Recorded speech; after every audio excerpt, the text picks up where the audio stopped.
नमस्कार दोस्तों, बहुत बहुत स्वागत है आपके अपने YouTube चैनल श्याम मॉनिटर। दोस्तों, बिहार के मुख्यमंत्री नीतीश कुमार और एसीएस एस सिद्धार्थ का मानना है कि शिक्षकों को अनुमंडल पार ट्रांसफर देने पर गुणवत्तापूर्ण शिक्षा बच्चों को मिलेगी।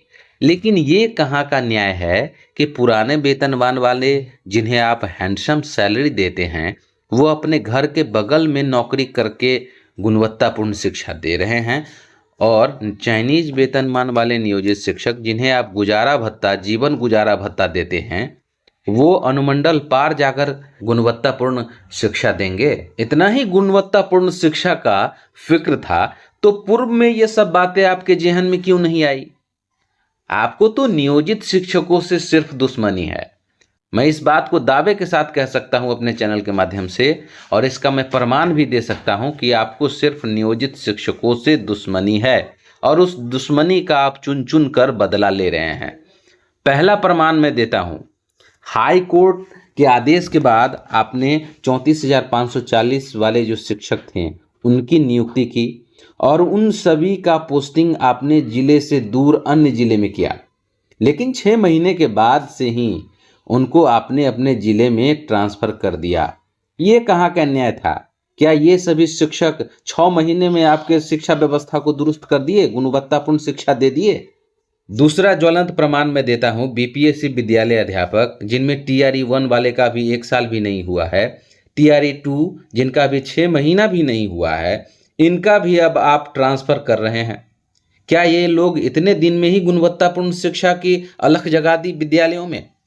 और नियोजित शिक्षक जो 15 साल 20 साल से नौकरी कर रहे हैं, और उनमें से बहुत सारे लोग अपने घर से दूर अन्य जिले 2-4 प्रमंडल पार करके भी जॉब कर रहे हैं, इनका ट्रांसफ़र वाला जो एप्लीकेशन था वो बनते बनते आपने अब इनका नियमावली ही चेंज कर दिया। इतना ही नहीं, आपने सक्षमता उत्तीर्ण शिक्षकों के पोस्टिंग के साथ नियमित और बीपीएससी वाले विद्यालय अध्यापक के ट्रांसफ़र को भी जोड़ दिया। इस पोस्टिंग को आपने मजाक बना दिया।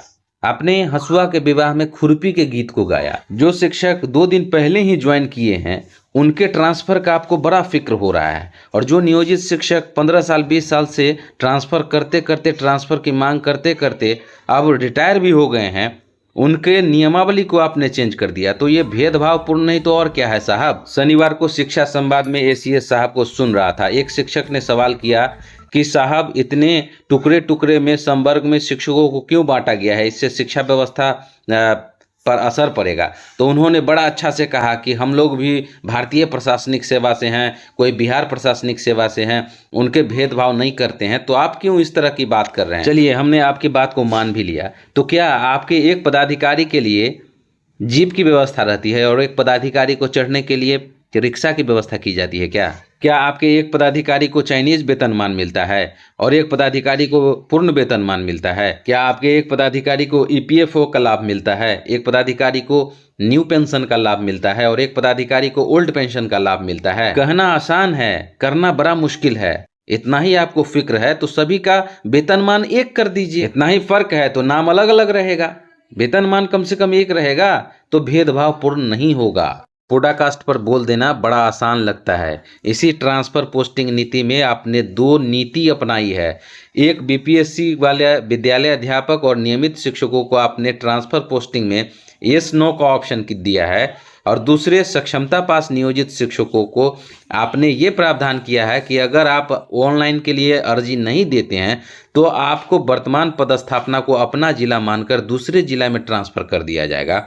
साहब, आपको ये भी नियम बनाना चाहिए कि बीपीएससी और नियमित वाले शिक्षक जो नो का ऑप्शन देते हैं उनको अपना जिला मानकर उनको भी दूसरे जिला में ट्रांसफ़र कर देना चाहिए।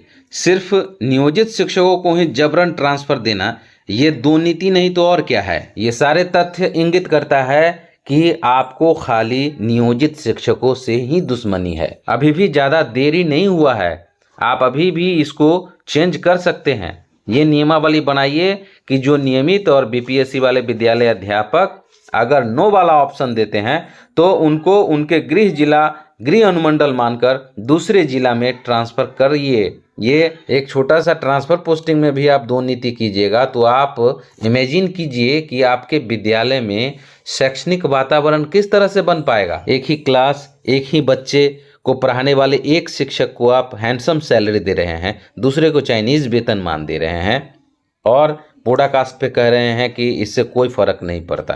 आप शिक्षा देने पर ध्यान दीजिए, इन सब बातों पर ध्यान नहीं दीजिए। जितने भी शिक्षक हमारे इस वीडियो को देख रहे हैं दोस्तों, हमने आप सभी शिक्षकों के कमेंट्स को देखकर इस वीडियो को बनाया है। वीडियो अच्छा लगा हो तो एक लाइक ज़रूर कीजिएगा, अपना कीमती कमेंट्स जरूर कीजिएगा, क्योंकि आप लोग कमेंट्स नहीं करते हैं। आप जब तक कमेंट्स नहीं करेंगे हमें पता नहीं चलेगा किस तरह का भेदभावपूर्ण सरकार कर रही है, किस तरह का नियमावली है। आपके कमेंट्स के आधार पर भी हम वीडियो बना पाते हैं। तो दोस्तों मिलते हैं अगले वीडियो में, तब तक के लिए वंदे मातरम।